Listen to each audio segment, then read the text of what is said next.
Hi YouTube, and this is JTrain997, back this time with another review. Now you may wonder why you're just immediately seeing me and not immediately seeing the review item. Well, that's because this is the review of my G.I. Joe, The Rise of Cobra, Night Raven.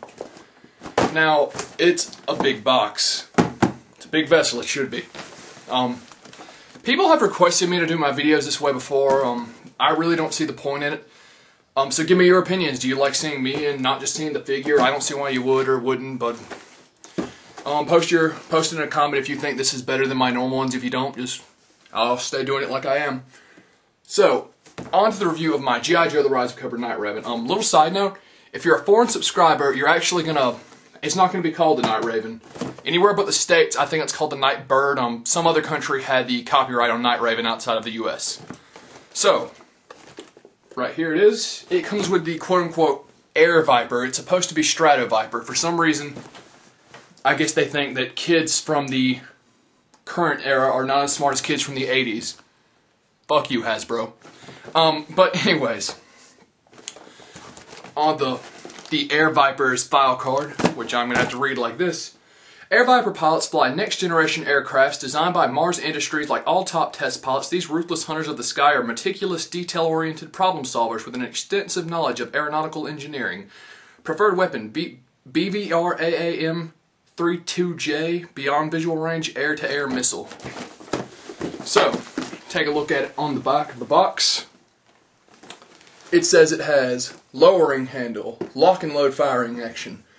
Each launcher fires 6 missiles, rotating missile launchers, lights and sound, lowering cockpit.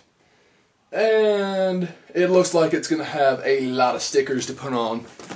So lucky for you, you get to skip straight to seeing the stickers put on. I get to spend the next 30 or so minutes making sure these little tiny stickers that barely fit in my fingers don't meticulously go out of place. Now I know I've already said I like the stickers, it's nostalgic.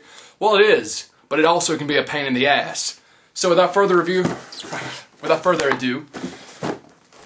I'm going to pull this bad boy out of the pack, and then I'm going to put the stickers on. Okay, and I just opened up the box, and of course, this is the way it looks, immediately pulling out a package. Somebody said I should show box opening, but that takes too long with cutting off the tape and such. I might try it later, but this is definitely too big to start that with. Here's the my mistake, Air Viper. As you can see here, his little goggles don't slide down, which is unfortunate. And his pistol does not come out of holster. He has the standard range of movement. His arms have the full range. They bend at the elbow, wrist joint. Legs have the full range. Bend, foot joint. So, yeah, Strato Viper's awesome. Nothing too unique about him. I'm going to keep calling him the Strato Viper. I just can't get used to calling him the Air Viper. And he's going to chill up here, sitting beside my camera. There you go. Also, little side note, wanted to show the immense amount of stickers this thing came with. It comes with your full-on sticker sheet, which, that doesn't look complicated. Of course, your over-symbolized instructions. Oh, come on, those don't look complicated at all. And your little piece of marketing fluff from Hasbro, please buy more toys. And I was wondering what they were going to advertise, because all the little 6-inch figures, which by the way have dropped from $8 to $7 in price, they all usually advertise the Night Raven, so I was like, what is this going to advertise? Accelerator Suit Duke, $70. Not getting him. Most likely not. Who knows, I'll get bored, have nothing to review, I might buy this thing. So, said I was going to go straight to putting on the stickers. Apparently I'm going to do this for a while. So, give me 1 second to do that.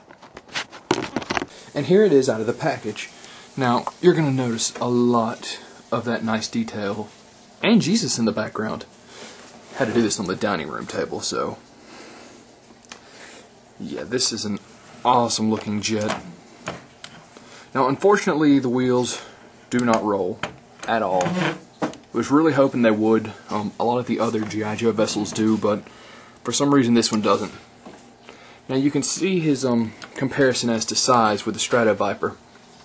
So obviously the back of the box is not correct. That thing makes it look huge. This, it's still big, but it's nowhere near what it should be. Okay. The way the Strato Viper actually fits in is there's a tab on top. You take this tab, start to lift it, and that flops down. You take your Stratoviper, make sure his legs are kind of bent in so he'll fit, and wiggle him up in here.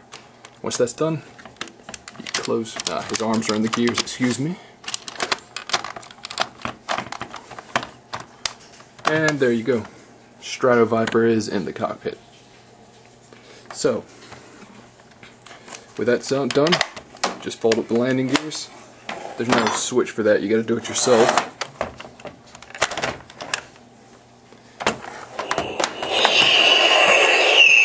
Accidentally hit a button, there's some of the sound. Handle folds out. And now that the handle's folded out, you can control it in your hand like you're flying it.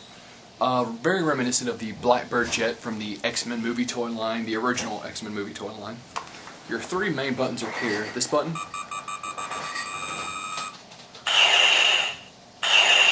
just your standard action combat sounds. This button, which is your pilot communication.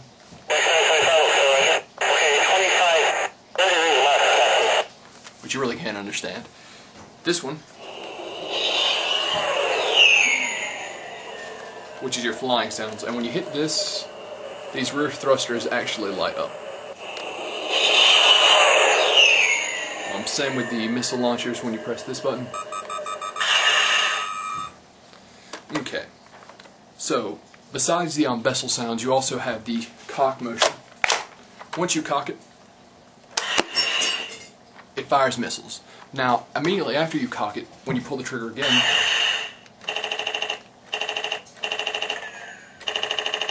it switches to machine gun noise. To get it to fire more missiles, you recock it,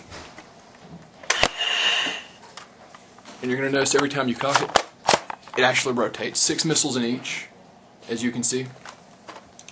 So yeah, that's really all the features. Can fold up. So on to the good or the bad about the Night Raven. It's a very solid figure. It has a $40 price tag. Sticker application is not near as bad as I thought it would be. Took about 20 minutes solid. I actually do recommend this. Now, compared to the old Night Raven, it is a little lacking. Old Night Raven was bigger. Old Night Raven fit 2 pilots. But this is a very big part of the movie. Does show up. Ripcord actually flies one of these in the last scene. So, $40 price tag may seem a little steep, but I'd still recommend it. I'm going to give this a solid 9 out of 10. Need some rolling wheels. I would have liked to see, once I cock it, just stay in missiles instead of switching back to machine gun fire, but that's just my personal opinion. So without further ado, this is JTrain997. The G.I. Joe Rise of Cobra Night Raven is getting a 9 out of 10, and I'll see you soon, YouTube.